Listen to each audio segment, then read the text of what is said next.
మీ పార్టీలో కూడా గ్రూపులు బాగా పెరిగిపోయినాయి అని చెప్పి అధిష్టానం వరకు కంప్లైంట్స్ వెళ్ళే పరిస్థితులు వచ్చాయి. ఇది కూడా మీకు కారణంగా కనిపించిందా? పార్టీకి పనిచేసిన వాళ్ళు గుర్తించకపోవడం, వీళ్ళంతా కలిసి వెళ్ళి కంప్లైంట్లు ఇవ్వడం, ఇక్కడ కూడా డిస్టర్బ్ అవుతుంది బీజేపీ పార్టీ అని ప్రజల్లో కూడా బాగా ప్రచారం జరగడం, ఇది కూడా ఒక కారణంగా ఒక కారణం ఉంటుంది. అది కూడా ఉండొచ్చు.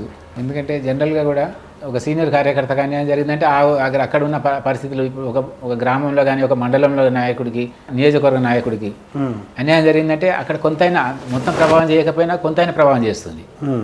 ప్రతి ఒక్కరికి ఒక నాయకుడిగా పనిచేసి 20 ఏళ్ళు 30 ఏళ్ళు సరే ఇక పార్టీలో ఉండి పనిచేసిన వ్యక్తిని దూరం పెడుతున్నారు అని అంటే జనరల్గా ఆయనకున్న శ్రేయోభిలాషులు కానివ్వండి, లేకపోతే ఆయనకున్న జనం కానివ్వండి, ఆయనకున్న విధానాల్లో అక్కడ కొంత మైనస్ జరుగుతుంది. ఇప్పుడు మనం ఎవరిని పొడగొట్టుకోవాలనేది మా ఉద్దేశం కాదు. పార్టీని ఏ విధంగా పెంచుకోవాలనేది ఏ పార్టీ అయినా ఆలోచిస్తుంది అని అనుకుంటున్నాం.